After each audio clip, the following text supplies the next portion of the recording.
Check.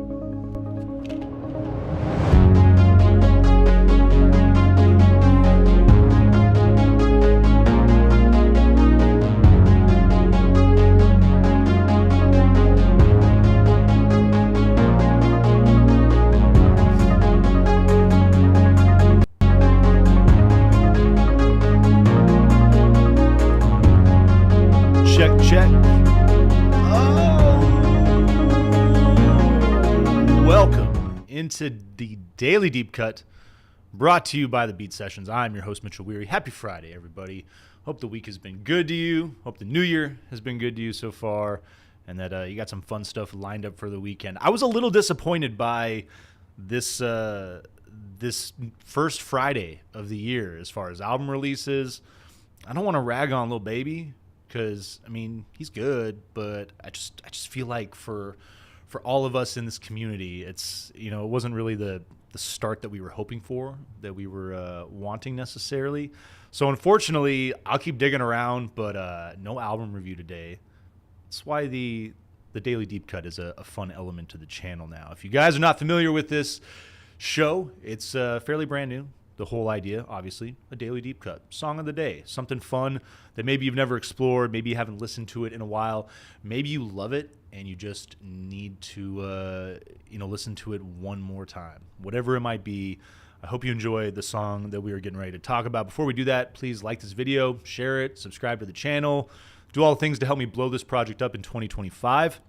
And don't be shy about commenting in the chat. I would love to start hearing from you guys as far as your thoughts and opinions on these songs. I'd love to be able to interact with all of you. And if you feel so kind as to drop a few cents my way with a super chat, that's greatly appreciated. Helps the channel develop, helps me make better content, and just make this channel the best it can possibly be. Talking about Radiohead today. Keith is going to be very happy. He's up in Montana right now. I miss having him here. I miss having Mary Beth in here as well. But Keith is my Radiohead guy, and this is second week in a row that we are focusing on a Radiohead song. We're talking about Optimistic from the 2000 record Kid A, the Radiohead classic Kid A. It's alternative deep cuts from the 2000s is the theme of this week. It's what we're rolling with, and it's kind of ironic given the nature of this record and even what's going on with this song a little bit. This might be the most rock and roll oriented song on the record, which is funny because, as we all know now, that definitely was not the objective with Kid A. It's been really fun just digging into this track for a little bit, putting together this piece for you guys, and just reading about where this band was at when the development of this album came about. Coming off of OK Computer, massive success, probably considered one of the best albums of the 90s, and Radiohead really defining their sound, really carving out their niche, and in a lot of ways influencing other bands, to the point where Tom York was like, I don't really want to do another Kid A. I don't want to do any more guitar rock records. I want to branch out. I want to be different. It's something that this band has always prided itself on, with every new record trying to grow artistically, creatively, do something that they haven't done before. And I admire that. I respect the hell out of it. And I think it's one of the main things that has kept Tom York especially so relevant all these decades. Even though it's been a minute since A Moonshaped Pool, we still have the smile and Tom York working with Johnny Greenwood on that project, Tom Skinner on the drums there. Just absolutely fabulous. But revisiting this album, and especially the song Optimistic, this was written in 1998 while Tom and Johnny were driving through the desert. So I love that. I love the ethereal feel of the desert. There really is something very spiritual about this place. And I mean, I talk about the Sonoran Desert because that's where I am, but I just think the desert in general, it's a barren place oftentimes, a brutal place.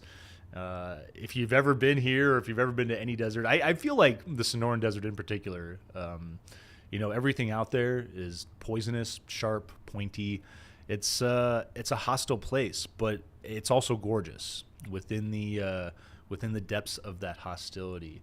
There's so many beautiful elements, and I've loved it here. There's a reason that I've stayed here pretty much my entire life. And as you guys know, the only other place I've ever lived is Cork, Ireland, which is definitely a big departure from Arizona and what this place is like. But feeling the inspiration, knowing that this is the kind of place that drove the writing of this song, is just one of my favorite things. Tom York dealing with writer's block and just dealing with that stress of not wanting to do the same thing over again, not wanting to follow up behind all these other imitators, because there was quite a few of them out there after the release of OK Computer. And frankly, just not wanting to be a product. I feel the commodification of music became massive in this time frame, in the late 90s into the 2000s, talking about the advent of the internet, how that was used as a tool. Even at that time, with Kid A, they talk about like the website that Radiohead had set up, and how Capitol, EMI weren't really interested in doing anything with that, taking that route, which, it's fascinating. That was only 25 years ago. It hasn't been that long. Really, really quite a change, and cool to see them go through the 2000s, Amnesiac, Hail to the Thief, and then within Rainbows, making that a pay what you want type of release. Talk about this band being ahead of the game, being trendsetters and really breaking the mold. That was one of the most mind-blowing things that I think I've ever seen in my entire life. I remember that so vividly, talking to my friends about that, the ones who agreed with the decision. I was one of those people. I was ultimately in that camp of people that argued, if you do this, especially at this stage in the game with everything that you've done as a band, people are just going to throw money at you for this on principle. I had some friends that disagreed. Everybody was like, oh, they're going to, people are just going to take it. No one's going to pay for it. In which case, that's totally fine too. Tom York is a guy in this time frame with Kid A that talked about how, the leak of this record and file sharing actually is a good thing. He talks about how there was a passion and love and drive behind that the record labels weren't willing to commit. And so, and even the executives were talking about, like, if we focus on what people are doing with this file sharing, like, we're not doing our job in trying to sell records. Like, all this stuff is always going to exist now in the peripheral, but ultimately it's our job to do this. And as we all know, the album sold, it moved, but I love Tom's perspective as far as, again, being ahead of the game, seeing the potential with file sharing and what it's led to now with all of these platforms that are very easy and convenient to use. I still think that there's a long way to go with that as far as compensating artists. I don't think that artists are truly paid fairly for the songs that they create and the runs that they get on streaming services, but hopefully the future holds some type of solution for that. And in the meantime, there's always other options. There's other avenues now, more so than there were back in 2000. And I'm always just a big believer that at the end of the day, playing live shows, playing music live, as taxing as it may be on your body, as stressful as it may be, it's part of, if you're going to be a musician, it is part of what goes along with that. I think every job has its components that present stress, that present difficulty, and this is one of those. I feel there's a double-edged sword as far as being on a tour bus, and that constant grind day after day after day can get monotonous, but there's also the feeling of getting up on stage and being in front of thousands of people and presenting your works of art to them and knowing that they enjoy it, knowing that they love it. It's it leads into the next point, which really I want to read a bunch of commentary from early critics on this record, because it's just hilarious. The idea that Radiohead were going to be the saviors of rock and roll, that the anticipation behind this record was going to be like rock and roll will be saved. It will still continue to flourish because we have Radiohead. And then, as we all know, the album drops, and everybody is referring this as like, well, I'll just start reading some of this stuff because I think it's hilarious. After Kid A had been played for critics, many bemoaned the lack of guitar, the obscured vocals, and the unconventional song structures. Some called it commercial suicide note. The Guardian wrote of the muted electronic hums, pulses, and tones, predicting that it would confuse listeners. And Mojo, Jim Irvin, wrote, upon first listen, Kid A is just awful. Too often it sounds like the fragments that they begin the writing process with. A loop, a riff, a mumbled line of text have been set in concrete and had other lesser ideas piled on top. The Guardian critic Adam Sweeting, he says that even listeners raised on krautrock and Ornette Coleman will find Kid A mystifying experience, and that it pandered to the worst cliches of Radiohead's relentless miserableism. Several critics found the free jazz of National Anthem discordant and unpleasant, which I think is crazy. I remember the first time hearing National Anthem just being blown out of my mind. Like, what is the song that we're listening to? And I love the jazz influence. And I got to talk about Charlie Mingus. Charlie Mingus, massive influence on Tom York and the boys through this process.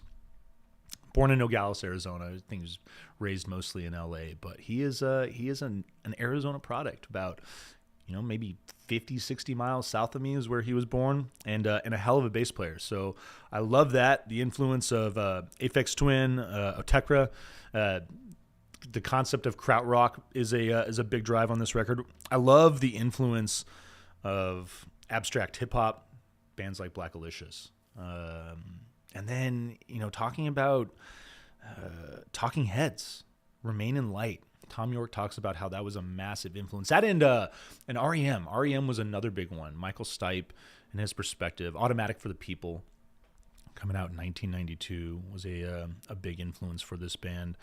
But I want to keep at this because I just think it's so funny in hindsight now listening to this, like how many people truly were offended by this record and thought that Radiohead was just deliberately trying to be pretentious and obscure and piss off their listeners. The Irish Times bemoaned the lack of conventional song structures, panned it as deliberately obtrusive, willfully esoteric, and wantonly unfathomable. It's so dramatic. I love it. The only thing about Kid A is the very real challenge to your attention span is how that finishes. Nick Hornby wrote that this album is morbid proof that this sort of self-indulgence results in a weird kind of anonymity rather than something distinctive and original. Okay. Completely disagree with that. And I think that all these years later, Nick could probably wishes he could take all that back. Mark Beaumont called it tubby, ostentatious, self-congratulatory, look ma, I can suck my own cock, whiny old rubbish. About 60 songs were started that no one had a bloody clue how to finish. And then Alexis Petridis, doesn't matter because whatever, don't care how to pronounce your name, self-consciously awkward and bloody-minded, the noise made by a band trying so hard to make a difficult album that they felt it beneath them to write any songs. Rolling Stone published a piece mocking Kid A as humorless, derivative.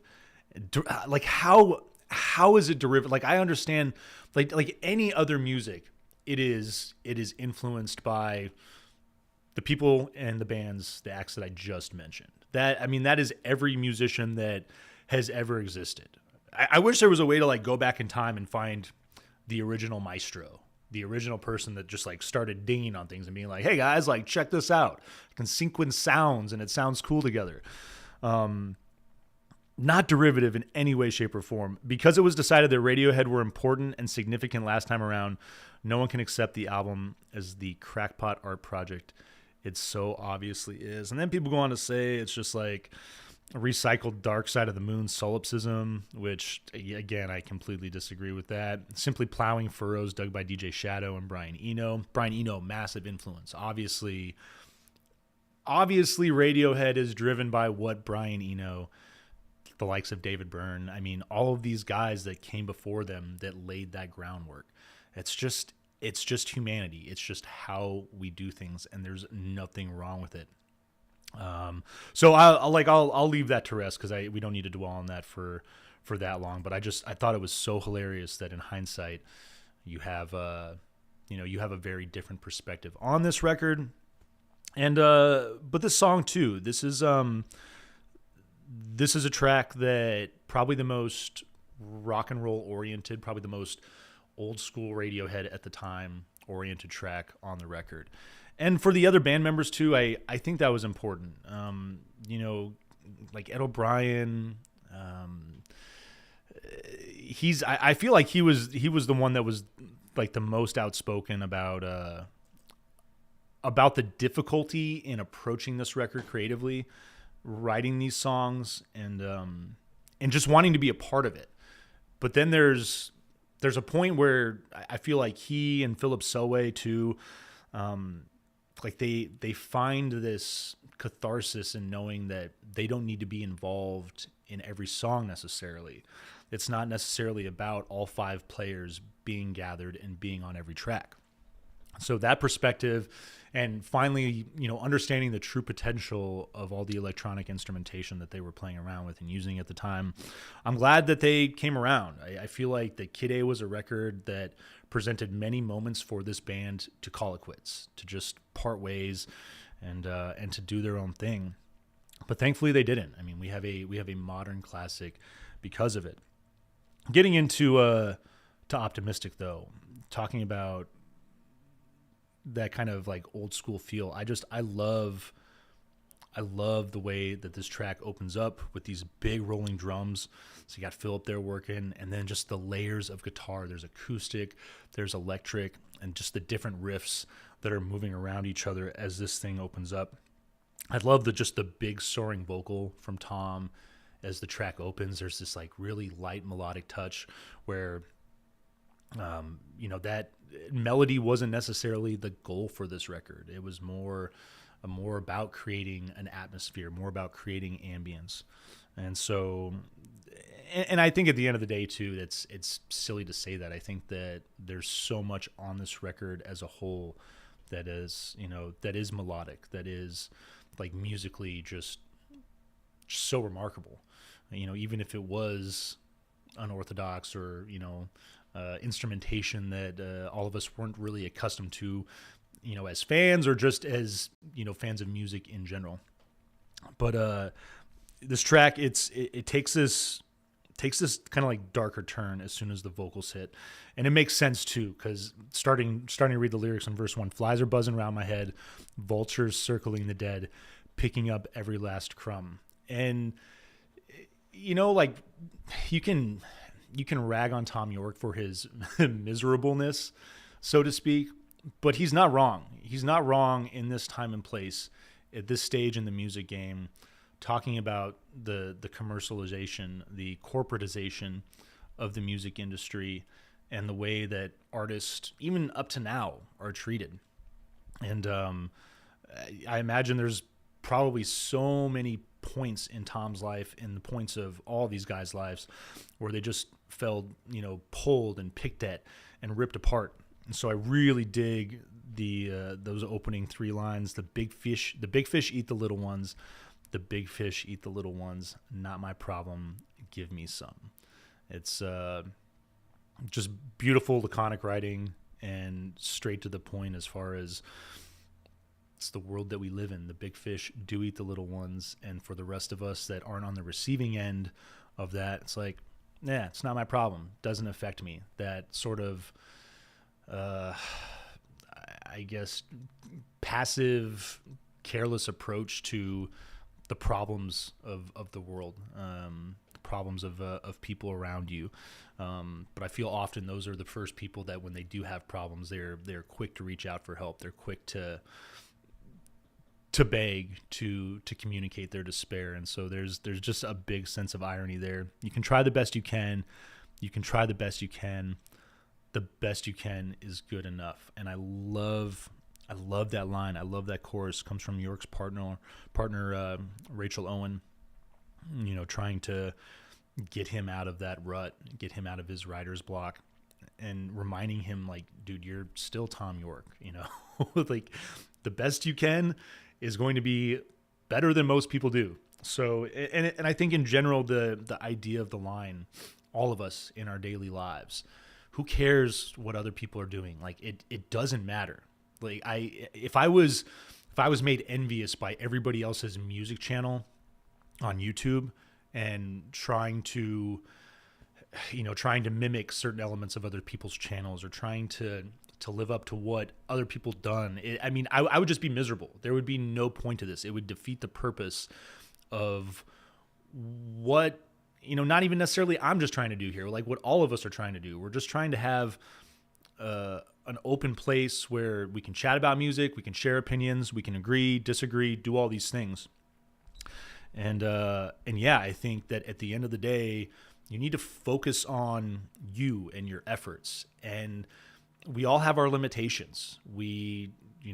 All of us have something, or, a number of things that we excel at, that we're good at. And we all have things that we're not so good at. And those are the things that, depending on your angle, that's why I wake up every day. This channel is one of those things. Like, I still have a long way to go as far as my abilities, doing a live show, doing pre-recorded pieces, everything that goes along with what's going on in this medium.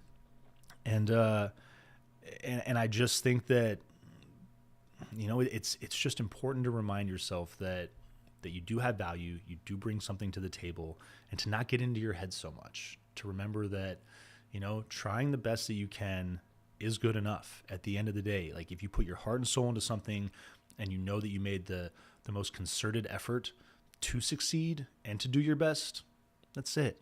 Rest easy. You've done your due diligence. Verse 2, this one's optimistic. Get like a little Three Little Pigs element going here. This one's optimistic. This one went to market. This one just came out of the swamp. Gets real dark right there. I love that. This one drops a payload, fodder for the animals, living on an animal farm. Getting a little Orwellian there. I dig that turn as well. And I got to admit, too, I forgot to mention the kind of like the bridge in between that first chorus and the second verse. I love the musical breakdown that's there, the guitar play, all of those elements. And getting back into that chorus there, try the best you can. You can try the best you can. That climb towards the higher notes is fascinating as well. That's a really cool element of that song. And musically, it has that feeling of climbing to those heights. And maybe I'm reading into that a little too much, but I think sonically the music matches what is going on ideally with the lyrics there. Bridge goes, I'd really like to help you, man. I'd really like to help you, man. Nervous, messed up marionette floating around on a prison ship. Goes back to that chorus. And then the outro, dinosaurs roaming the earth, dinosaurs roaming the earth, dinosaurs roaming the earth. They all tried the best they could. And at the end, it didn't matter. And there's, maybe I'm wrong about this, but there's also this sense leaving up on this song that, despite all of our efforts, at the end of the day, we're all, just assigned to the same fate. And, the dinosaurs were, they dominated the world for millions of years. They were the biggest, most massive ruling creatures that roamed. And then, all of a sudden, none of that mattered because a big rock hit the earth. And I mean, it's really the same frailty that we're all assigned to. It's, at the end of the day, I really dig the way that this song takes this interesting turn. I feel like, too, lyrically, a lot of people talk about, and even Tom talks about how, like cutting sayings up into pieces and putting things together. But it definitely feels like there's continuity, there's theme, like not just in this song, but I would argue all of the tracks. I don't think Tom is just mumbling rubbish. There's definitely a point to what he's saying on all of these tracks. And this is one in particular that just really has always struck me for what it is trying to say, knowing that Tom and the band were in a difficult time and place, and that, songs like this were a part of getting out of that rut and getting back to defining themselves, who they are as musicians. It's getting to be about closing time on this bad boy, but I just want to say thanks for tuning in this week, checking out this list of songs. It's been a fun week. 2000s, I was in my 20s, coming out of college. The explosion of music, the resurgence of vinyl. There were so many things that were happening in this time and place, and just made more magical by the fact that albums like Kid A and songs like Optimistic were coming out at the time and really completely changing the scene of music for better, I would argue, for much better. So you guys enjoy listening to Optimistic today. Check out all of Kid A if you haven't listened to it in a while, and have a hell of a good weekend. And we'll see you next time on the Daily Deep Cut.